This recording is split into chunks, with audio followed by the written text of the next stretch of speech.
Friends, welcome back. Today we will discuss about class 8th history chapter 2nd from trade to territory. आज हम trade to territory chapter व्यापार से साम्राज्य तक के सेकंड पार्ट 2 को डिस्कस करेंगे। पार्ट 1 के वीडियो में हमने देखा किस तरह ईस्ट इंडिया कंपनी और यूरोपियन कंपनीज इंडिया में आई, उनमें आपस में स्ट्रगल हुआ। उसके बाद फिर ईस्ट इंडिया कंपनी ने भारत में सूरत से अपना जो है बेस बनाकर फिर बंगाल में अपने पैर जमाए और बंगाल में उन्होंने प्लासी के युद्ध और बक्सर के युद्ध के द्वारा बंगाल के नवाब को युद्ध में हराया और युद्ध में हारने के साथ ही भारत में उनके साम्राज्य की शुरुआत हो जाती है। और उसके बाद इलाहाबाद की ट्रीटी के द्वारा कंपनी को दीवानी का राइट मिल जाता है और उस दीवानी के राइट के द्वारा कंपनी जो है अब उसको अपने विभिन्न खर्चों को पूरा करने के लिए इंग्लैंड से किसी प्रकार से सोना चांदी लाने की ज़रूरत नहीं रही। उल्टा उसको इतना अधिक आय होने लगी कि वो अपने सारे खर्चों के बाद भी बहुत सारा पैसा अब कमा सकती थी और उसकी वजह से अब कंपनी के अधिकारी जो है इतना अधिक धन कमाने लगे थे कि उन्हें नवाब के रूप में जो है कहा जाने लगा था। They have been living a very luxurious life in England. बहुत आराम का ऐशो आराम की ज़िंदगी वो इंग्लैंड में जीने लगे थे। तो और इसी इलाहाबाद की ट्रीटी के बाद अब धीरे धीरे कंपनी भारत में अपने पैर पसारना स्टार्ट करती है। They were expanding their territory in India. तो किस तरह से कंपनी ने अपने जो टेरिटरी है उसको इंडिया में एक्सपांड किया, उसको आगे हम इस वीडियो में डिस्कस करेंगे। तो don't forget to like, comment, share and subscribe to my channel. तो स्टार्ट करते हैं आज का video.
Company rule expand 1757 to 1857। तो 1857 तक भारत की जो ईस्ट इंडिया कंपनी का इतिहास है, इन 100 सालों में कंपनी धीरे धीरे पूरे इंडिया पर अपना रूल एस्टेब्लिश कर लेती है। तो इन 1757 से 1857 में कंपनी ने किन किन टेक्निक्स का, किन किन पॉलिसीज़ का यूज़ किया जिसके द्वारा इंडिया में उसने अपनी टेरिटरी को एक्सपेंड किया।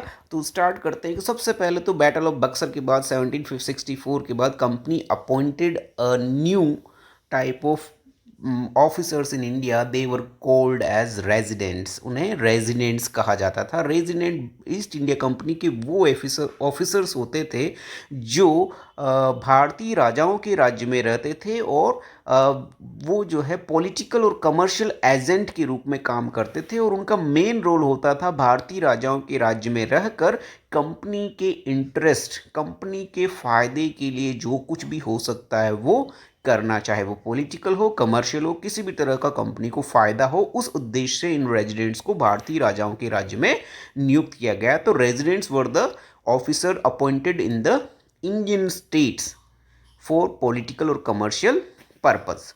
ठीक है।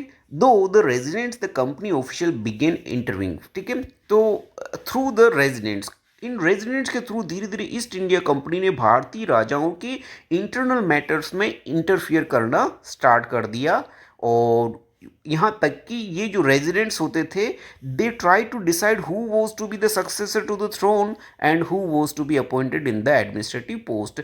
ये रेजिडेंट भारतीय राजाओं के आंतरिक मामलों में इतना अधिक हस्तक्षेप करते थे कि किसी राजा की मृत्यु के बाद अगला राजा कौन बनेगा ये भी ये रेजिडेंट डिसाइड करते थे, और साथ ही साथ वो कौन सा व्यक्ति जो है मंत्री बनेगा या किस पद पर जाएगा ये भी ये रेजिडेंट डिसाइड करने लगे। तो इस तरह से भारतीय राजाओं के आंतरिक मामलों में ये बहुत ज़्यादा हस्तक्षेप भी करने लगे, और साथ ही साथ ये कंपनी को फ़ायदा पहुंचाने के लिए राजा के आंतरिक स्थिति को इतनी बुरी तरह खराब कर देते थे कि जब भी कंपनी को मौका मिले उस राज्य को वो अपने अधिकार में कर सके। तो रेजिडेंट जो है कंपनी के लिए एक बहुत इंपॉर्टेंट ऑफिसर हो गया था, जिसने भारतीय राजाओं की स्थिति को बहुत वीक किया और कंपनी की स्थिति को बहुत ज़्यादा स्ट्रॉन्ग बना दिया। तो भारत में कंपनी के रूल को एक्सपांड करने में इन रेजिडेंट्स का बहुत ज़्यादा इम्पोर्टेंट रोल रहा।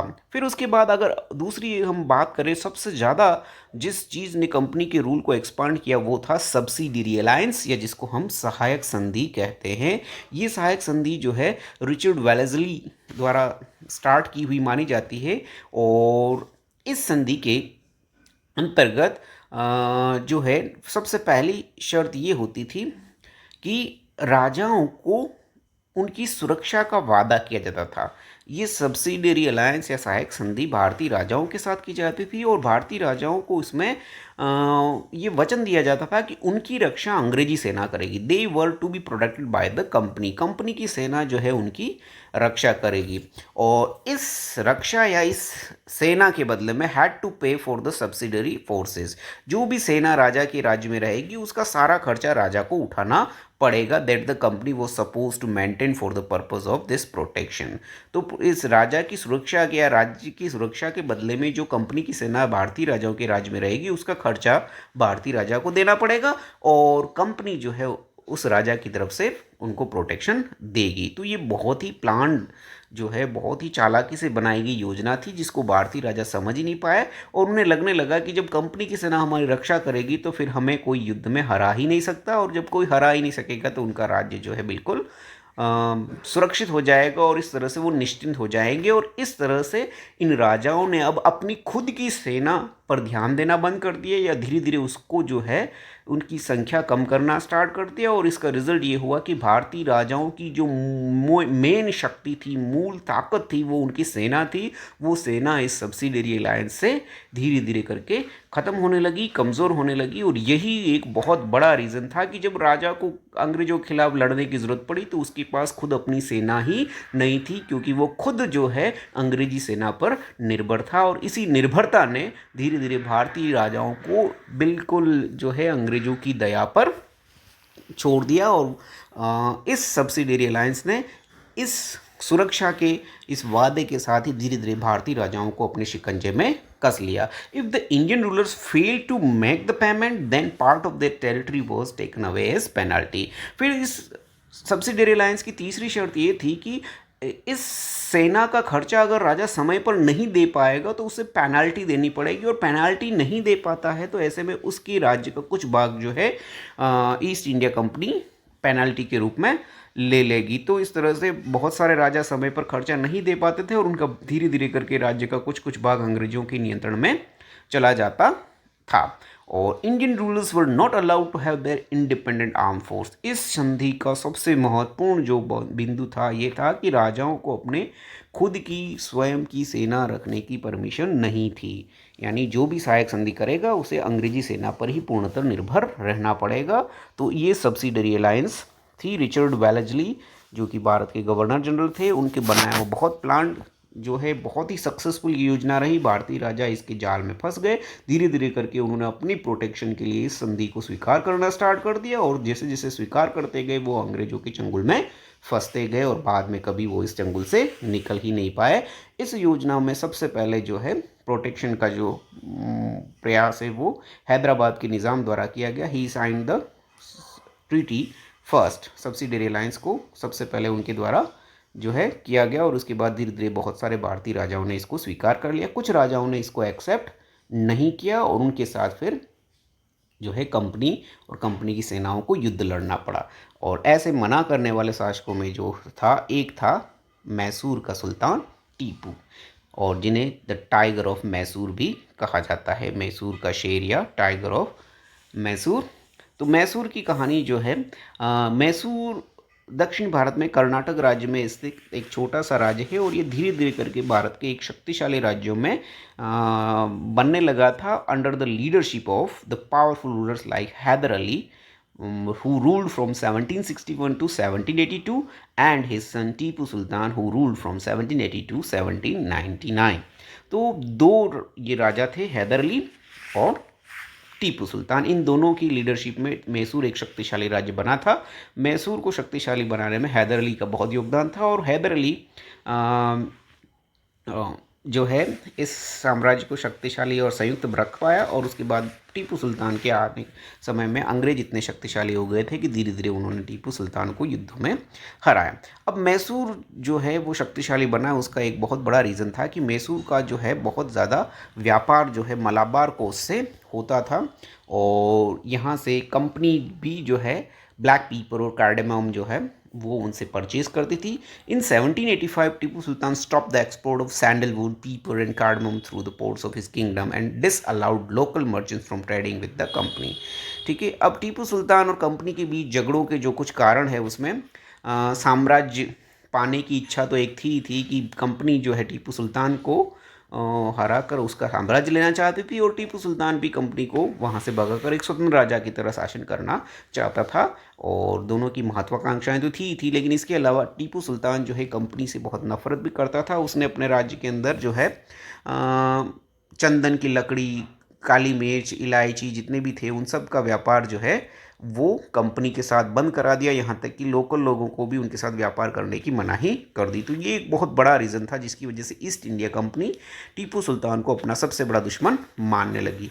इसके साथ ही साथ इस व्यापार बंद करने के अलावा उसने जो है टीपू सुल्तान ने फ्रेंच ईस्ट इंडिया कंपनी और फ्रेंच रूलर नेपोलियन के साथ भी कॉन्टैक्ट्स बढ़ाने की कोशिश की थी, जिसकी वजह से कंपनी के लिए टीपू सुल्तान को हटाना बहुत ज़रूरी हो गया था। टीपू ने अपनी आर्मी को ट्रेनिंग देने के लिए फ्रेंच ऑफिसर्स को रिक्रूट भी किया था। तो ये सारे रीज़न थे जिसकी वजह से जो है ईस्ट इंडिया कंपनी और टीपू सुल्तान के बीच झगड़े बढ़ते जा रहे थे। He try to modernise his army with the help of French. तो ये मेन रीजंस थे जिसकी वजह से टीपू सुल्तान और ईस्ट इंडिया कंपनी के बीच युद्ध हुआ। टीपू और अंग्रेज़ों के बीच मेनली 4 युद्ध हुए। टीपू और अंग्रेज़ों के बीच नहीं, अगर हम अंग्रेज़ और मैसूर के बीच कहें तो ये 4 युद्ध हुए थे। 2 युद्ध जो है हैदर अली और अंग्रेज़ों के बीच रहे, और बाकी के लास्ट के 2 युद्ध जो है टीपू सुल्तान और अंग्रेज़ों के बीच रहे थे।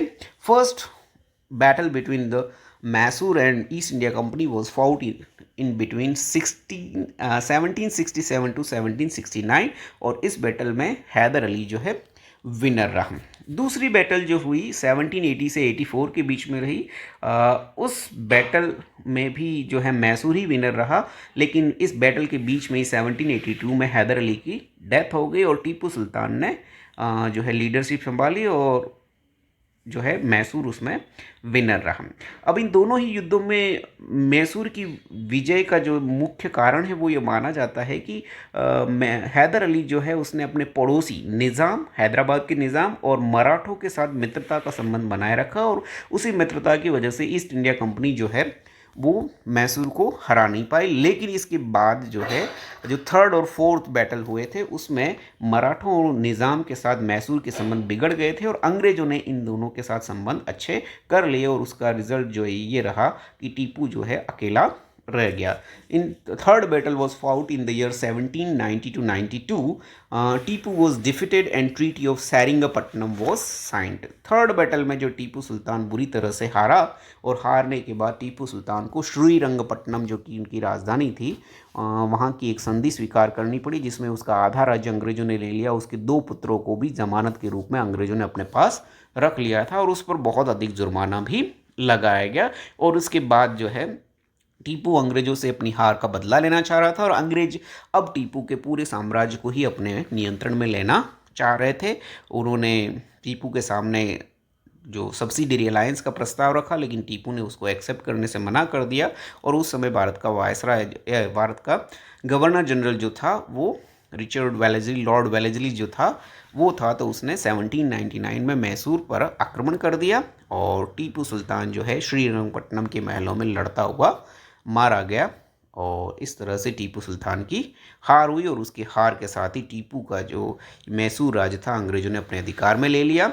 और वहाँ पर जो पुरानी वडियार वंश की डायनेस्टी थी, जो हैदर अली से पहले यहाँ पर वडियार हिंदू वंश का अधिकार था, उनको फिर से मैसूर का राजा बना दिया गया और एक छोटा बालक था वडियार वंश का, उसके साथ सब्सिडरी अलायंस पर साइन करा लिए गए और इस तरह से जो मैसूर का राज्य अंग्रेज़ों के नियंत्रण में आ गया। तो टीपू सुल्तान ने ईस्ट इंडिया कंपनी का वीरता से सामना किया, लेकिन अंत में उसको हारना पड़ा। ठीक है, इसके बाद दूसरा जिनके साथ ईस्ट इंडिया कंपनी को संघर्ष करना पड़ा वो थे मराठे। मराठे अंग्रेजों के भारत आगमन के समय भारत में सबसे शक्तिशाली थे और जब मराठों ने बंगाल को 1757 में जीता, उसके कुछ ही समय बाद 1761 में पानीपत का जो थर्ड बैटल था, उस थर्ड बैटल में अहमद शाह अब्दाली ने मराठों को बुरी तरह युद्ध में हराया और यही हार जो है भारत में अंग्रेज़ों के लिए बहुत फ़ायदेमंद रही, क्योंकि अंग्रेज़ों के आते ही भारत में मराठे जो उस पानीपत की तीसरे युद्ध में हार के से बहुत कमज़ोर हो गए थे। तो पानीपत की ये जो हार है वो भारत में मराठों के लिए एक तरह से बहुत ही नुकसानदायक रही, लेकिन अंग्रेज़ों के लिए बहुत फ़ायदेमंद रही, क्योंकि अब अंग्रेज़ों के लिए भारत में कोई इतना शक्तिशाली शासक नहीं रहा जो उनका मुकाबला कर सके। उस समय मराठे ही थे जो अंग्रेज़ों का मुकाबला कर सकते थे। अब मराठों का अगर हम सैन्य व्यवस्था या शिवाजी के समय की जो व्यवस्था है उसको देखें, तो मराठा छत्रपति के बाद उनका सबसे बड़ा जो मंत्री अधिकारी होता था वो पेशवा होता था, अष्टप्रधान का हेड होता था पेशवा। और उसके बाद मराठा सेना को जो 4 भागों में डिवाइड किया जाता था, 4 उनके चीफ रहते थे जो सरदार कहे जाते थे। वो 4 सरदार थे, सिंधिया, होलकर, गायकवाड़ और भोंसले। सिंधिया जो है वो ग्वालियर में अपना राज्य बनाया था बाद में। होलकर जो है इंदौर से शासन करते थे, गायकवाड़ ने बड़ौदा से, और वो भोंसले जो है नागपुर से शासन करते थे। शुरू शुरू में ये चारों सरदार जो है पेशवा के नियंत्रण में रहकर मराठा साम्राज्य को फैलाते रहे, लेकिन धीरे धीरे धीरे इन चारों ही सरदारों में जो है महत्वाकांक्षा बढ़ती गई, आपस में ईर्ष्या बढ़ती गई और कोई मराठा पेशवा इतना योग्य नहीं रहा कि वो इन सबको साथ में लेकर चल सके। तो बाद में इनमें आपस में ही झगड़े होने लगे और उन झगड़ों का फ़ायदा जो है ब्रिटिश ईस्ट इंडिया कंपनी ने उठाया। अब मराठे जो है 1800 ईस्वी तक जो नाना फडणवीस थे पेशवा, उनके समय तक तो आपस में मिलकर रहे, लेकिन 1800 ईस्वी में नाना फडणवीस की डेथ के बाद मराठे जो है डिवाइड हो गए और इसका अंग्रेजों ने फ़ायदा उठाया। ठीक है, यहाँ देख सकते हैं महादजी सिंधिया जो कि एक बहुत ही मैच्योर लीडर थे और दूसरे थे नाना फडणवीस। ये दोनों बहुत फेमस मराठा सोल्जर्स थे जिन्होंने क्या है इन मराठा सरदारों को साथ में लेकर रखा 1800 ईस्वी तक, लेकिन 18 सेंचुरी में इनकी डेथ के साथ ही मराठे ये चारों सरदार जो है आपस में ही एक दूसरे से लड़ने लग गए और इनकी लड़ाई के साथ ही अंग्रेजों को मराठों के साथ 3 युद्ध करने पड़े और उन तीनों युद्धों में एक एक करके उन्होंने मराठा सरदारों को हराया और मराठा राज्य भी अंग्रेजों के अधिकार में आ गया। First battle between Marathas and the company was fought between the year 1775 to 1782।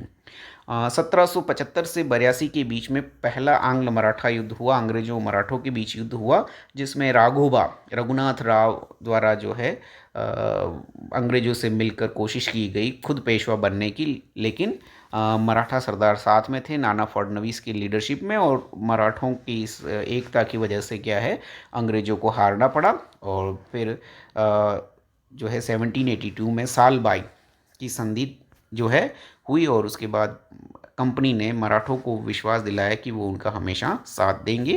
1800 तक जब तक नाना फडणवीस जिंदा रहे, महादजी सिंधिया जिंदा रहे, तब तक ये संधि चलती रही, लेकिन 1800 में नाना फडणवीस की मृत्यु हुई और 1803 से 1805 के बीच में सेकंड एंग्लो मराठा वार हुई और इसमें जो है पेशवा बाजीराव पेशवा द्वितीय जो था वो अंग्रेजों के नियंत्रण में आ गया।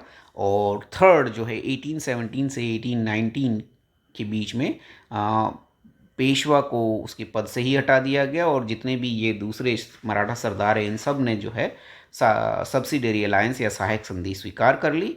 पेशवा को हटाकर कानपुर के पास बिठूर नाम की जगह पर भेज दिया गया और उसको पेंशन दे दी गई और इस तरह से पेशवा तो हमेशा के लिए समाप्त हो गया और बाकी चारों मराठा सरदार ने सब्सिडरी अलायंस जो है एक्सेप्ट कर ली और इस तरह से मराठा सरदार सभी जो है वो ब्रिटिश नियंत्रण में आ गए। तो ये बहुत महत्वपूर्ण था कि मराठों का साम्राज्य अंग्रेजों के नियंत्रण में आते ही आधे से अधिक भारत जो है अंग्रेजों के नियंत्रण में आ गया।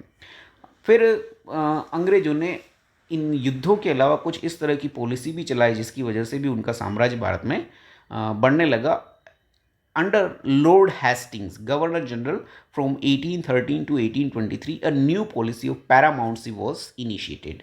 ठीक है, नया गवर्नर जनरल जो लॉर्ड हेस्टिंग था उसके समय में सर्वोच्चता की नीति नाम की एक पॉलिसी ऑफ पैरामाउंसी जिसे कहा जाता है वो स्टार्ट की गई। लॉर्ड हेस्टिंग 1813 से 1823 तक भारत का ईस्ट इंडिया कंपनी का गवर्नर जनरल रहा था। इस पॉलिसी के अंतर्गत the company claimed that its authority was paramount or supreme, hence its power was greater than that of Indian states। 1813 के बाद इस लॉर्ड हेस्टिंग ने ये कहना शुरू कर दिया कि भारत में ईस्ट इंडिया कंपनी का साम्राज्य सबसे बड़ा है और इस नाते वो भारत के सबसे बड़े राज्य के शासक हैं और सबसे बड़े शासक हैं, इस वजह से वो भारत में सबसे सुप्रीम हैं और वो सुप्रीम होने की वजह से जैसे चाहे वैसे डिसीजन ले सकते हैं और बाकी राजाओं को उनके डिसीजन को मानना पड़ेगा। तो इस पॉलिसी को कहा जाता है द क्लेम टू पैरामाउंसी या पॉलिसी ऑफ पैरामाउंसी और इसको स्टार्ट करने वाले थे Lord Hastings. In order to protect its interests, it was justified in annexing or threatening to annex any Indian kingdom।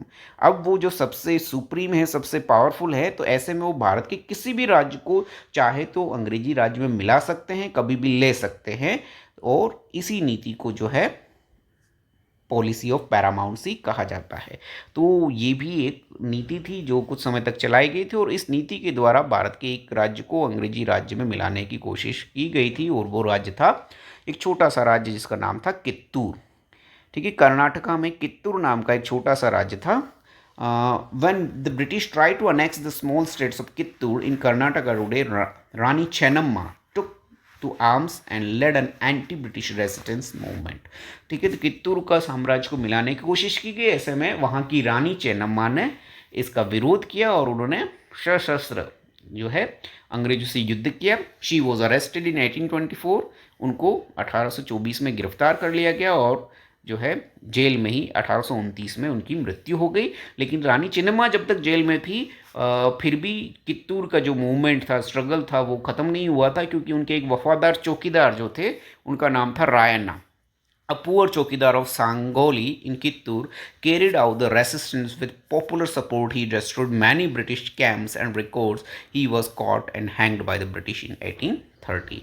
लेकिन 1830 में रायन्ना को भी जो है पकड़ लिया गया और उन्हें फांसी दे दी गई और इस तरह से चेन्नम्मा और रायन्ना दोनों का संघर्ष समाप्त हुआ और कित्तूर का साम्राज्य जो है ब्रिटिश साम्राज्य में मिला लिया गया। तो इस तरह से अंग्रेजों ने अपनी दादागिरी पॉलिसी ऑफ पैरामाउंसी के द्वारा भी कुछ राज्यों को ब्रिटिश साम्राज्य में मिलाया, जिसमें कित्तूर इसका एक एग्जाम्पल है।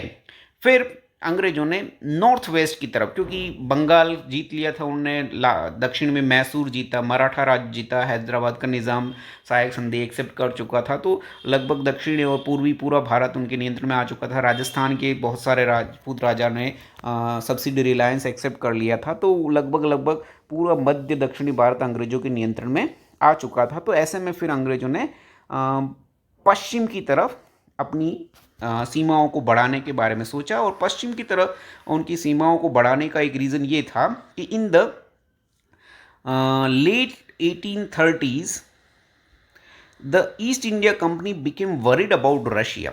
1830 के बाद के दशक में कंपनी जो है रशिया की जो पॉलिसी थी उससे बहुत ज़्यादा डरी हुई थी, क्योंकि रशिया जो है अरेबियन सी की तरफ, अरब सागर की तरफ अपने सीमाओं को बढ़ा रहा था, दक्षिण की तरफ आ रहा था और अंग्रेजों को ये लगने लगा, ईस्ट इंडिया कंपनी को ये लगा कि शायद रशिया अरब सागर की तरफ आते आते कहीं वो इंडिया पर, ब्रिटिश साम्राज्य पर अटैक ना कर दे और अगर वो अटैक कर देगा तो भारत में अंग्रेजी साम्राज्य खतरे में पड़ जाएगा। ठीक है, तो इस डर की वजह से अंग्रेजों ने क्या किया, नॉर्थ वेस्ट की तरफ ध्यान देना शुरू किया। रशिया के डर की वजह से उन्होंने नॉर्थ वेस्ट के पार्ट पर ध्यान देना शुरू किया। Driven by this fear the British now wanted to secure their control over the north west. तो रशिया के डर से बचने के लिए उन्होंने नॉर्थ वेस्ट के पार्ट पर ध्यान दिया कि उसको कंट्रोल में करना ज़रूरी है, क्योंकि वहीं से रशिया अटैक करेगा और यहीं से अगर ब्रिटिश रशिया का मुकाबला कर लेंगे तो भारत में अंग्रेजी साम्राज्य को सुरक्षित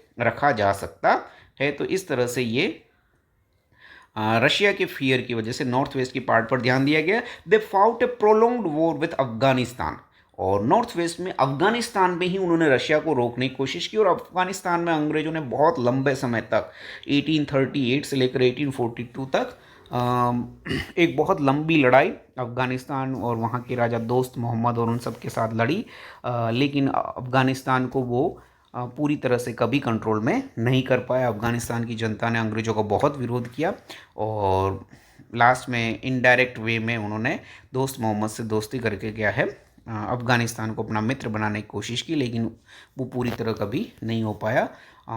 वहाँ से अंग्रेजी सेनाएं जब वापस आ रही थी तो ऐसे में रास्ते में सिंध का राज्य पड़ता था, और सिंध के राज्य में उस समय उत्तराधिकार युद्ध लड़ा हुआ था। सिंध के राजा की मृत्यु के बाद उसके दो भाइयों में लड़ाई चल रही थी, तो ऐसे में एक भाई जो है अंग्रेज़ों के पास चला गया और अंग्रेज़ों ने उसकी सहायता करके सिंध पर उसको राजा बना दिया और उसके साथ सहायक संधि स्वीकार कर ली। तो इस तरह से 1843 में सिंध का राज्य जो है अंग्रेज़ों के नियंत्रण में आ गया। ठीक है, फिर उसके बाद बचा पंजाब राज्य। पंजाब राज्य जो है वो अंग्रेज़ों की नियंत्रण में आसानी से नहीं आ पाया, उसके लिए अंग्रेज़ों को युद्ध लड़ना पड़ा, और बहुत समय तक अंग्रेज़ों ने पंजाब के साथ मित्रतापूर्ण संबंध भी रखे थे। उसका रीज़न ये था कि पंजाब पर बहुत लंबे समय तक 1792 से लेकर 1839 तक एक बहुत लंबे पीरियड तक महाराजा रणजीत सिंह का शासन था, और जब तक महाराजा रणजीत सिंह जिंदा रहे तब तक जो है अंग्रेज़ों ने कभी भी पंजाब को जीतने की कोशिश नहीं की थी। महाराजा रणजीत सिंह और अंग्रेज़ों के बीच में 1819 में एक संधि हुई थी जिसे अमृतसर की संधि कहा जाता है, और इस संधि के द्वारा सतलुज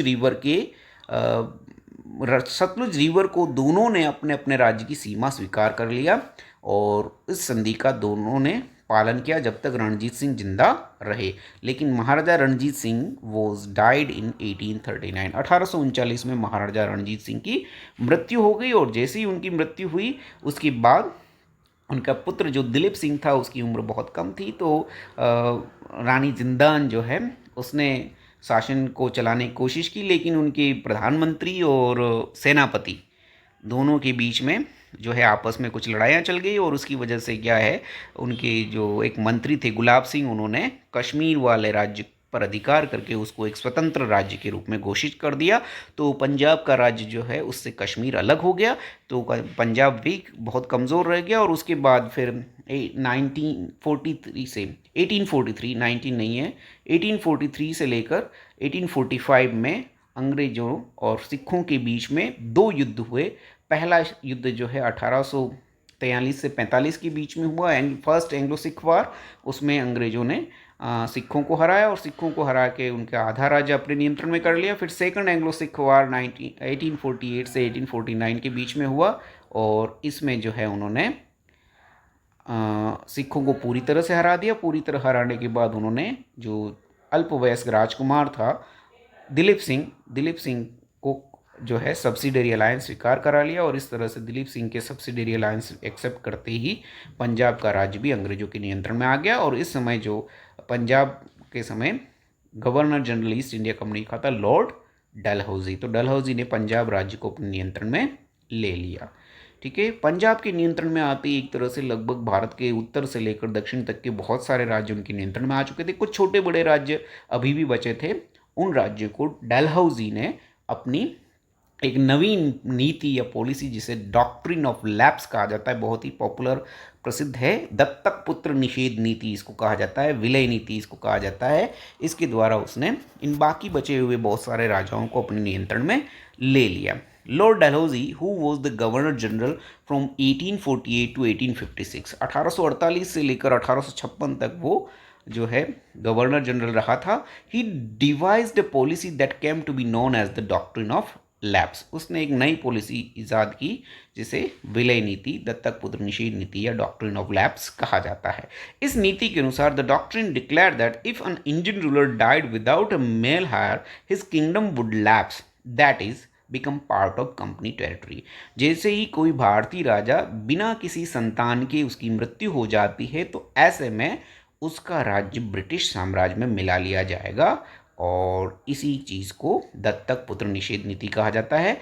दत्तक पुत्र इसलिए कहा जाता है क्योंकि भारत में ये परंपरा चली आ रही थी कि जैसे ही किसी राजा की कोई संतान नहीं होती थी तो ऐसे में गोद लेने की परंपरा हमारे देश में थी, लेकिन इस डॉक्ट्रिन ऑफ लैप्स में इस परंपरा को स्वीकार नहीं किया गया। जिसका अपना खुद का पुत्र होगा उसका राज्य बचा रहेगा, जिसकी खुद का पुत्र नहीं होगा तो उसे दत्तक पुत्र लेने की अनुमति नहीं होगी और उसका राज्य ब्रिटिश साम्राज्य में मर्ज कर दिया जाएगा। तो इस पॉलिसी के अंतर्गत डलहौजी ने 5 राज्यों को ब्रिटिश एम्पायर में मर्ज किया, जिसमें पहला राज्य सतारा महाराष्ट्र में 1848 में, संबलपुर उड़ीसा का 1850 में, उदयपुर 1852, नागपुर 1853 और झांसी का राज्य जो है 1854 में।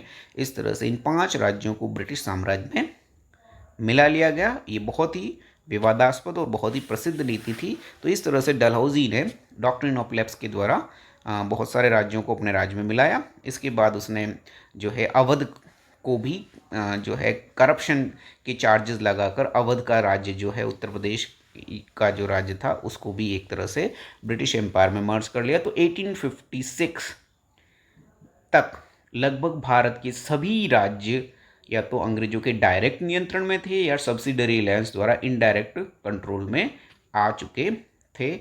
और इस तरह से ये मैप है, इसमें आप देख सकते हैं पहला जो मैप है उस मैप में जो है ब्रिटिश साम्राज्य येलो कलर में जो दिखाया गया है कुछ ही क्षेत्रों तक सीमित था बंगाल के, और कुछ क्षेत्रों तक धीरे धीरे ये एक्सपांड होते होते जो है भारत की बहुत सारे राज्यों तक फैल गया, और लास्ट में 1857 तक ये जो है येलो वाला जो पार्ट है पूरे भारत के लगभग सभी उत्तर दक्षिण पूर्व पश्चिम सभी क्षेत्रों में अंग्रेज पहुंच चुके थे। और जो पिंक कलर में दिखाई दे रहे रेड कलर में वो भारतीय राजा अंग्रेजों के साथ जो है सब्सिडरी अलायंस करके अपनी सारी जो पावर है अंग्रेजों के नियंत्रण में दे चुके थे। तो ये स्थिति 1857 तक हो गई कि 1757 में जो प्लासी के युद्ध से अंग्रेजों की जीत का सिलसिला शुरू हुआ 1857 तक जो है पूरा हुआ और पूरा भारत देश अंग्रेजी ईस्ट इंडिया कंपनी के नियंत्रण में आ गया। ठीक है, ये यहाँ पर देख सकते हो, यहाँ पर सारे ब्रिटिश एम्पायर और उसके बाद भारतीय प्रिंसली स्टेट्स भी इसमें दिखाए गए हैं कि येलो कलर में जो है अंग्रेजी राज्य हैं, नहीं पिंक कलर में अंग्रेजी राज्य जो अंग्रेजों के डायरेक्ट नियंत्रण में थे, और येलो कलर में जो है यहाँ पर भारतीय राजाओं के प्रिंसली स्टेट्स इसमें दिखाए गए हैं, जिसमें राजपूता ना एजेंसी भी है, जिसमें हैदराबाद का निज़ाम भी है, मैसूर का राज्य भी है, ये सब भारतीय राजाओं के राज्य थे। और ये जो पिंक में है इस समय इस ईस्ट इंडिया कंपनी के नियंत्रण में म्यांमार भी अंग्रेजों के नियंत्रण में ही था, जो 1835 के बाद अलग से सेपरेट करके अलग किया गया, लेकिन इस तरह से पूरा भारत जो है अंग्रेजों के नियंत्रण में आ चुका था। अब अंग्रेजों के नियंत्रण में जब पूरा भारत देश आ गया तो भारत देश की अब तक की शासन व्यवस्था राजाओं के हिसाब से चली आ रही थी, लेकिन जैसे ही अंग्रेज शासक बने तो उन्होंने भारत में एक नवीन तरह की प्रशासनिक व्यवस्था को देश में एस्टेब्लिश किया। तो ब्रिटिश जो प्रशासनिक व्यवस्था थी वो किस प्रकार थी, setting up a new administration, नवीन प्रशासन व्यवस्था। तो इस भारत में ब्रिटिश कंपनी के प्रशासन को व्यवस्थित करने का जो श्रेय है, क्रेडिट है, that goes to the first governor general of East India company, और that was Warren Hastings. Bengal पर जब कंपनी का रूल था तब भारत के पहले गवर्नर जनरल बनकर या बंगाल के गवर्नर जनरल बनकर आए थे वॉरेन हेस्टिंग फ्रॉम 1773 टू 1785। लगभग 12-13 वर्ष तक वॉरेन हेस्टिंग्स भारत में रहे, और इतने लंबे समय में रहने के वजह से ही उन्होंने इस पूरी प्रशासनिक व्यवस्था को बिल्कुल ही सिस्टमेटिक किया। ठीक है, अब भारत में पूरा जो अंग्रेजी साम्राज्य था that were broadly divided into administrative units that were called presidencies. Bharat में अंग्रेजी साम्राज्य जो है छोटे छोटे राज्यों में डिवाइड था, जिन्हें प्रेसिडेंसी कहा जाता था। स्टार्टिंग में 3 प्रेसिडेंसी थे, देवर बंगाल, मद्रास एंड बॉम्बे। फिर धीरे धीरे जैसे जैसे कंपनी रूल एक्सपांड करता गया, फिर वो 7, 8, फिर 11 तक हुए। Each was ruled by governor. Her presidency पर एक गवर्नर का रूल होता था और पूरे देश का एडमिनिस्ट्रेशन जो था वो गवर्नर जनरल चलाता था। यानी सबसे बड़ा ऑफिसर जो है ईस्ट इंडिया कंपनी का वो गवर्नर जनरल होता था। उसके अंडर में 3 प्रेसिडेंसी थे और हर प्रेसिडेंसी का जो ऑफिसर मेन ऑफिसर होता था उसे गवर्नर कहा जाता था। The supreme head of the administration was the governor general. Each presidency was further divided into district. ठीक है, फिर हर प्रेसिडेंसी या राज्य को जो है डिस्ट्रिक्ट में डिवाइड किया गया था और हर डिस्ट्रिक्ट जो है each district was to have 2 courts और हर डिस्ट्रिक्ट में 2 तरह की कोर्ट भी इस वॉरेन हेस्टिंग्स द्वारा बनाए गए थे। पहला था क्रिमिनल कोर्ट, फौजदारी अदालत जिसे कहा जाता है, एंड सिविल कोर्ट या दीवानी अदालत है। ठीक है, तो इस तरह से इंडियन एडमिनिस्ट्रेशन में एक नया जो है न्यायिक व्यवस्था जिसको कहते हैं जस्टिस सिस्टम भी इस वॉरेन हेस्टिंग्स ने स्टार्ट किया। और सबसे पहले जो सुप्रीम कोर्ट जिसे कहा जाता है भारत का, वो कलकत्ता में ही एस्टेब्लिश किया गया था। और इन कोर्ट्स में maulvis and Hindu pandits were recruited as interpreted Indian laws for the European district collectors who presided over civil courts. और इन कोर्ट का जो मेन ऑफिसर होता था वो डिस्ट्रिक्ट कलेक्टर होता था और उनकी हेल्प के लिए मौलवी जो मुस्लिम लॉज के नॉन होते थे उनको रखा गया था। साथ ही साथ हिंदू लॉज के लिए पंडितों को रखा गया था, वो हेल्प करते थे और उनके बेस पर फिर भारतीयों को जो है कलेक्टर न्याय करते थे। और साथ ही साथ वो हेस्टिंग्स ने इन सारे कानूनों को, हिंदू कानूनों मुस्लिम कानूनों को लिखवाने का भी जो है वो व्यवस्थित रूप से उसने लिखवाया भी। The criminal courts were still under a qazi and a mufti but under the supervision of the collector. ठीक है, जो पहले के मुस्लिम राजाओं या मुगल पीरियड से भारत में जो फौजदारी अदालतें थी वो अभी भी काजी और मुफ्ती के अंडर में ही रहती थी, लेकिन कलेक्टर उसका सुपरवाइजरी ऑफिसर था जो उनको सुपरवाइज करता था। तो इस तरह से ब्रिटिशर्स ने न्याय व्यवस्था को भी एक तरह से वॉरेन हेस्टिंग्स ने सिस्टमेटिक बनाया, कानूनों को लिखवाया और शुरू शुरू में रिलीजन के बेस पर न्याय किया जाता था, बाद में सेम तरह के लॉ बनाए गए। फिर इसके बाद इस नए एडमिनिस्ट्रेशन में बहुत सारे बीच बीच में इंग्लैंड से भी बहुत सारे रूल्स और रेगुलेशंस आए जिसके द्वारा इनमें समय समय पर चेंजेस होते रहे। सबसे पहला जो एक्ट भारत में ब्रिटिशर्स लाए थे that was regulating act in 1773। तो इस 1773 के रेगुलेटिंग एक्ट के द्वारा भारत में सबसे पहले a new supreme court was established while a court or appeal the सदार निजामत अदालत was also set up at Calcutta. ठीक है, तो भारत में सुप्रीम कोर्ट की स्थापना कलकत्ता में की।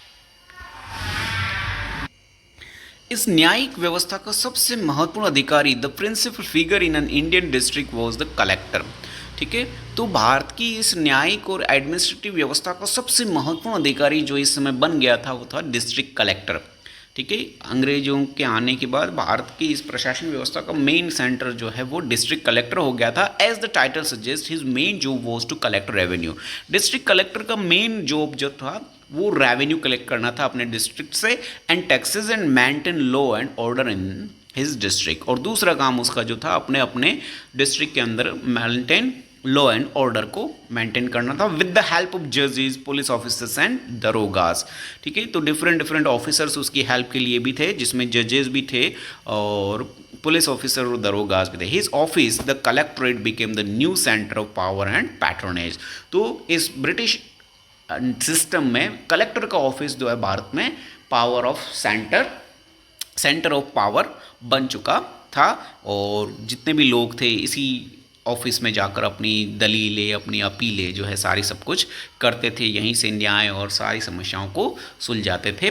तो इस तरह से इस नए एडमिनिस्ट्रेशन में collector became very very important post. ठीक है, फिर इसके बाद अगर हम अगला चेंजेस देखते हैं कि भारत में सैन्य व्यवस्था में भी इस समय परिवर्तन आए। ब्रिटिश सेना जो थी भारतीय राजाओं की सेना से बिल्कुल अलग तरह की थी। The Mughal army was mainly composed of cavalry. भारतीय मुगलों की जो सेना थी वो घुड़सवार सेना पर ज़्यादा डिपेंड थी। कैवलरी थी सवार, ट्रेन्ड सोल्जर्स और हॉर्स बैक। एंड इन्फेंट्री, और पैदल सेना जो है भारतीय राजाओं की मुख्य सेना थी, दैट इज पैदल soldier. They were given training in archery and the use of the sword. और भारतीय राजाओं की इस मुगल सेना में जनरली तीरंदाजी और तलवार चलाने की ट्रेनिंग उनको दी जा गई थी। As warfare technology change from the 1820s, 1820 के बाद युद्धों की नीति जो धीरे धीरे चेंज होने लगी, इसमें गन जो है वो मैन वेपन बन गया था। The cavalry requirement of the companies army decline, तो घुड़सवार सेना की अब ज़रूरत धीरे धीरे कम हो गई, क्योंकि गन जो है वो घोड़े पर बैठकर उतना इफेक्टिवली जो है नहीं यूज़ में लिया जा सकता था। In the early 19th century the British began to develop a uniform military culture. तो कैवलरी का यूज़ पहले तो कम हुआ, धीरे धीरे पैदल सेना का जो है वो महत्व बढ़ा, तोपों वाली सेना का जो है महत्व बढ़ा। फिर धीरे धीरे धीरे अंग्रेजों ने इस सैन्य सिस्टम को भी पूरी तरह से डिसिप्लिन कर दिया, सेना को ट्रेनिंग देना शुरू कर दिया, सबके लिए एक जैसे रूल्स और यूनिफॉर्म मिलिट्री कल्चर डेवलप किया। Soldiers were increasingly subjected to European style, सबको यूरोपियन स्टाइल से ट्रेन करना स्टार्ट किया गया। Drill and discipline that regulated their life far more than before, और बिल्कुल यूरोपियन तरीके से भारतीय सैनिकों को भी जो है प्रशिक्षण दिया जाने लगा, और एक तरह से जो है पूरी सैन्य व्यवस्था इस डिसिप्लिन में चलने लगी। तो सेना जो है वो उसमें भी बहुत सारे परिवर्तन इसमें हुए। और इसी के साथ आज का जो ये वीडियो है वो पूरा होता है। Thank you all for watching my video. Don't forget to like, comment and share this video. इसके बाद हम नेक्स्ट वीडियो में अगले चैप्टर के साथ मिलेंगे। तब तक के लिए goodbye, have a nice day.